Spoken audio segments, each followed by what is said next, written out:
किया जा सकता है।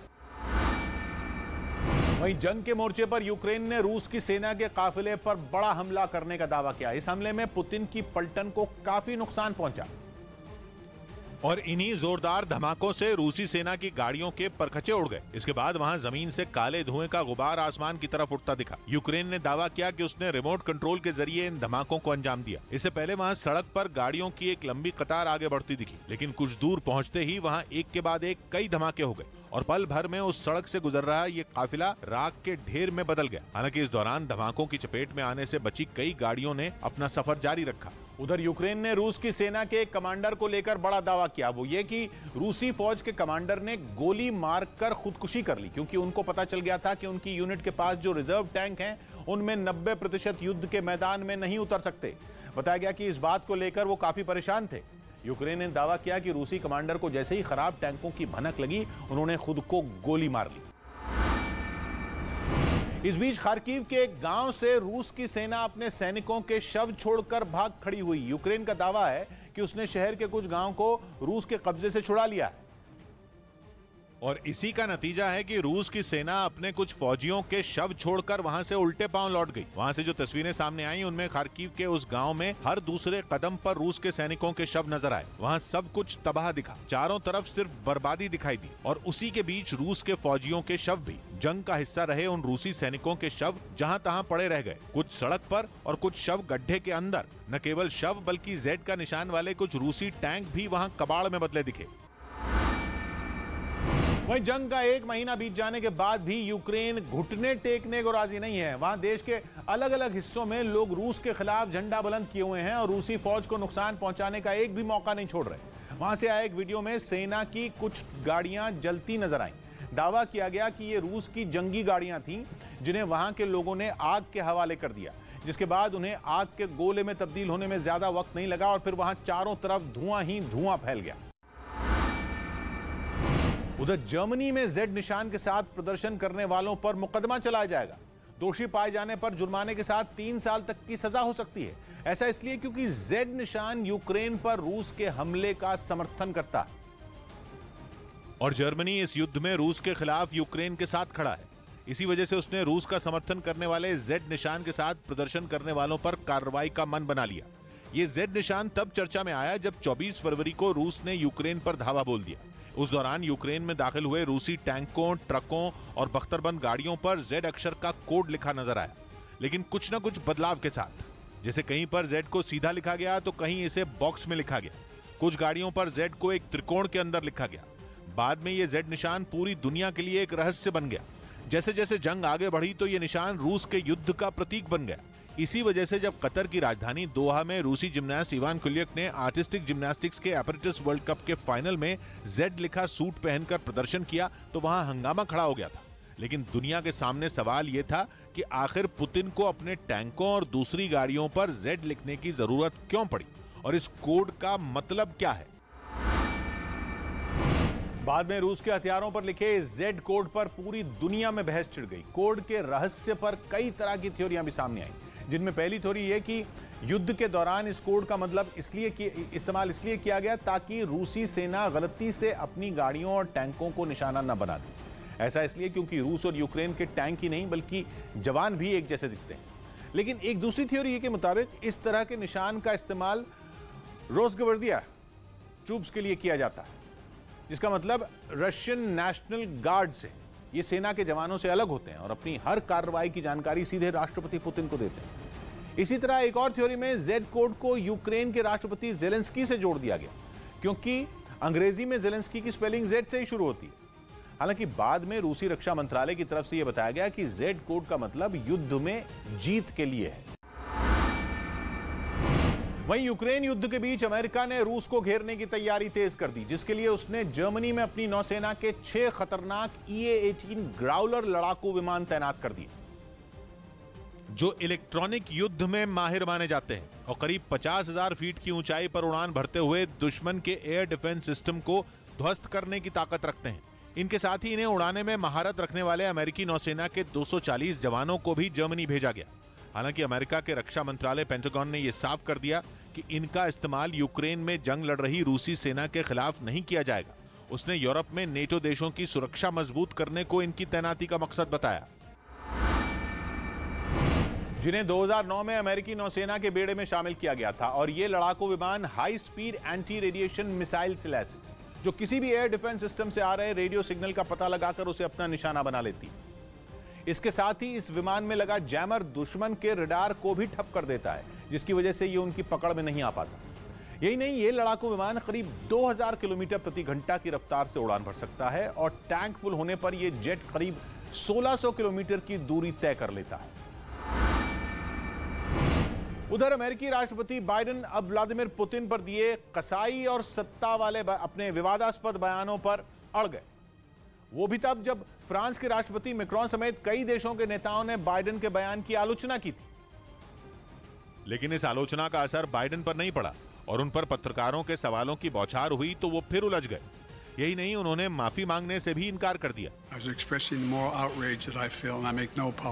पिछले 4 दिनों से व्हाइट हाउस और पूरी अमेरिकी सरकार बाइडेन का बचाव करने उतरी हुई है, पर यह बवाल फिर भी नहीं थमा। अब तो उन्होंने अपनी ही सरकार की मुश्किल और बढ़ा दी और पत्रकारों के सवालों का जवाब देते हुए बाइडेन ने पुतिन को बुरा आदमी तक कह दिया। साथ ही दोहराया कि ऐसे बुरे आदमी को सत्ता में रहने का कोई अधिकार नहीं है। हालांकि वो कई बार सफाई भी देते दिखे। तो दूसरी तरफ पुतिन पर बाइडेन के लगातार ज़बानी हमले भी जारी हैं। असल में बाइडेन ने पिछले हफ्ते पोलैंड में पुतिन को कसाई कह दिया था और उनकी अगुवाई वाली सरकार का भी विरोध किया था। अब जब बाइडेन ऐसे बयान देंगे तो रूस जैसे ताकतवर देश का भड़कना भी लाजमी है। ऐसे में रूस ने फिर चेतावनी दी कि अमेरिकी राष्ट्रपति के इन बयानों से दोनों देशों के रिश्तों पर बड़ा असर पड़ सकता है। वहीं रूस के विदेश मंत्री सर्गेई लावरोव ने अमेरिका समेत दुनिया के कई देशों को वीजा प्रतिबंधों के जरिए पलटवार की धमकी दी। उन्होंने यूक्रेन हमले के बाद पश्चिमी देशों की तरफ से लगाए गए आर्थिक प्रतिबंधों पर नाराजगी जताई और इसका जवाब देने के लिए एक और सूची तैयार कर ली। पुतिन सरकार जल्द रूस के वीजा नियमों में बदलाव कर सकती है। इसके तहत अब रूस के विरोधी देशों के लिए वहां का वीजा मिलना मुश्किल हो जाएगा। जिन दुश्मन देशों की लिस्ट तैयार की गई उनमें अमेरिका, ब्रिटेन, जापान और दक्षिण कोरिया समेत कई देशों के नाम शामिल किए गए। यही नहीं, रूस ने पश्चिमी देशों को आने वाले दिनों में और सख्त प्रतिबंधों के लिए भी तैयार रहने को कहा। पुतिन सरकार ने यह कार्रवाई इसलिए की क्योंकि पिछले दिनों अमेरिका समेत कई पश्चिमी देशों ने रूस के 500 से ज्यादा कारोबारियों और नेताओं पर प्रतिबंध लगा दिया था। उधर जंग के बीच यूक्रेन से दूसरे देशों में पलायन करने वाली कई महिलाएं मुश्किल हालात में फंस गईं। खबर है कि यूक्रेन में युद्ध छिड़ने के बाद बड़ी तादाद में महिलाओं ने भी अपना देश छोड़कर दूसरे मुल्कों में शरण ली, लेकिन बताया गया जा रहा है कि वहां उनमें कई महिलाओं के साथ गलत व्यवहार किया गया। ये आरोप उन देशों के कुछ नागरिकों पर ही लगे जिन्होंने मदद देने की आड़ में हैवानियत की सारी हदें पार कर दी। बताया गया कि इसी महीने मार्च में पोलैंड के एक नागरिक ने यूक्रेन की रहने वाली 19 साल की एक लड़की का रेप किया, जिसके आरोप में उसे गिरफ्तार कर लिया गया। न सिर्फ यूक्रेन की महिलाएं दूसरे देशों में ये सब कुछ झेलने को मजबूर हैं, बल्कि यूक्रेन के बच्चों से काम कराने के लिए उनकी तस्करी की भी खबर है। वही खबर है कि तुर्की में बैठक के बाद पुतिन और जेलेंस्की की मुलाकात हो सकती है। यह दावा यूक्रेन की ओर से किया गया। रूस और यूक्रेन के बीच 28 फरवरी, 1 मार्च और 7 मार्च को भी बात हुई थी, लेकिन उसका कोई नतीजा नहीं निकला।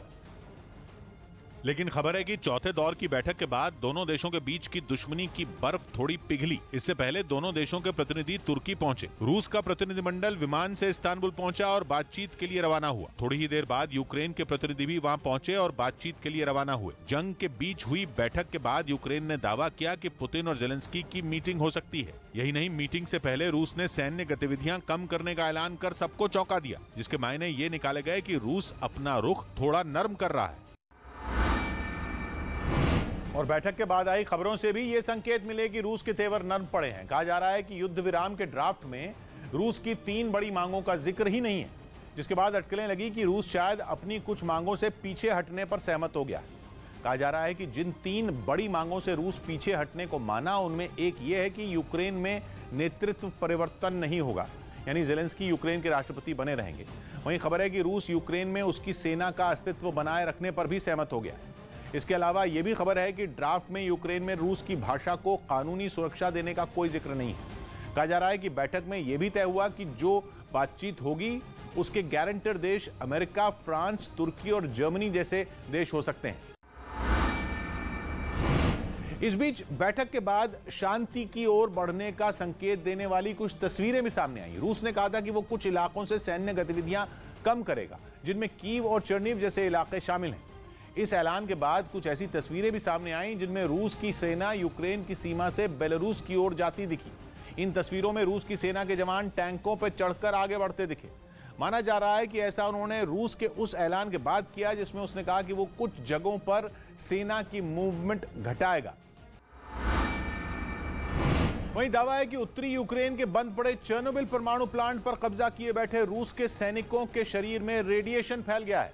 1986 में चेर्नोबिल परमाणु प्लांट में एक भयानक हादसा हुआ था, जिसके बाद से वहां आज तक रेडियो एक्टिव पदार्थ लीक हो रहा है। इसलिए चेर्नोबिल प्लांट के रेडिएशन लेवल को लगातार मैनेज किया जा रहा है। इस काम के दौरान पिछले महीने 24 फरवरी को रूस ने यूक्रेन पर हमले के पहले ही दिन चेर्नोबिल प्लांट को अपने कब्जे में ले लिया था।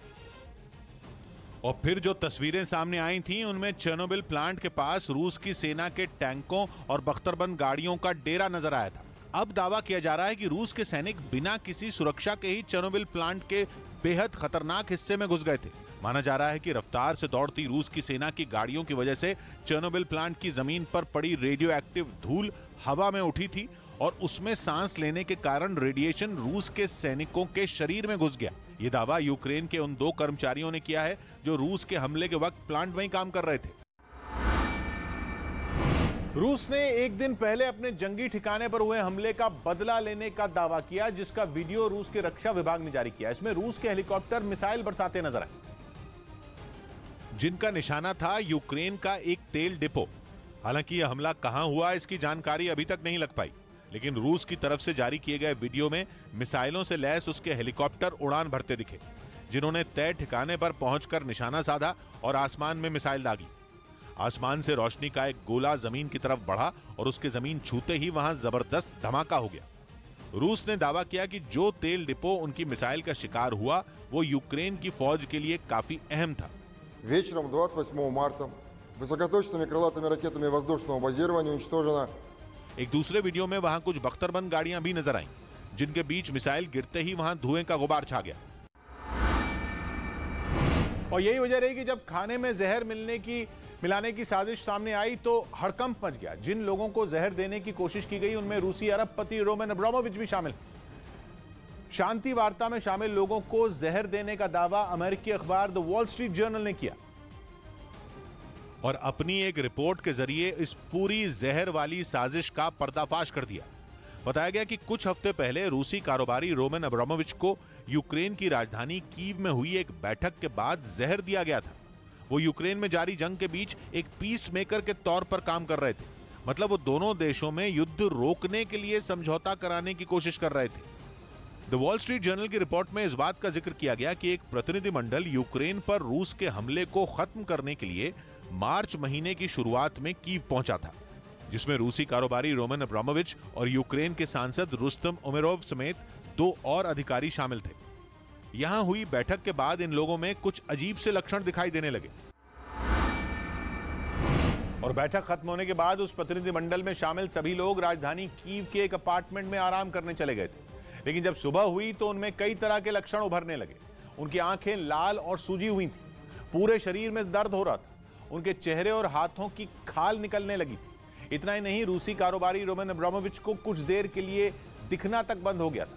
इसके बाद सभी को तुर्की के एक अस्पताल में भर्ती करवाया गया, जिसके बाद यह पता चला कि उन्हें मारने के लिए जहर दिया गया था। हालांकि अब रोमन अब्रामोविच और यूक्रेन के सांसद रुस्तम उमेरोव की जान खतरे से बाहर है। जांच करने वाले अधिकारियों ने यह शक जताया कि जहर कम मात्रा में दिया गया था ताकि उनकी जान न जाए, लेकिन उनमें डर पैदा किया जा सके। और जहर वाली इस साजिश का पर्दाफाश होते ही कई सवाल खड़े हो गए, जिसमें सबसे बड़ा सवाल यह कि आखिर ये साजिश किसके इशारे पर रची गई थी और इस जहर वाली साजिश के पीछे का मकसद क्या था। क्योंकि रूसी कारोबारी रोमन अब्रामोविच राष्ट्रपति पुतिन के बेहद करीबी दोस्तों में एक हैं। उनके यूक्रेन और रूस में यहूदी समुदाय के लोगों के साथ करीबी रिश्ते हैं। दुनिया के मशहूर फुटबॉल क्लब चेल्सी में भी उनकी हिस्सेदारी थी। 20 साल तक वो इसके मालिक भी रहे। पिछले दिनों उन्होंने इस क्लब से नाता तोड़ लिया था क्योंकि ब्रिटेन ने रूसी कंपनियों और रूस से संबंध रखने वाले लोगों पर तमाम तरह की पाबंदियां लगा दी थी। लेकिन सबसे बड़ा सवाल यही है कि आखिर राष्ट्रपति पुतिन के इस करीबी दोस्त को जहर देने की हिम्मत कौन कर सकता है। हालांकि मामले से जुड़े लोगों के हवाले से अमेरिकी अखबार द वॉल स्ट्रीट जर्नल ने यह शक जताया कि मॉस्को में बैठे कट्टरपंथियों या यूं कहें कि पुतिन के विरोधियों ने यूक्रेन के साथ चल रही बातचीत रोकने के लिए इस साजिश को रचा होगा। हालांकि अभी तक इसके कोई ठोस सबूत नहीं मिले हैं।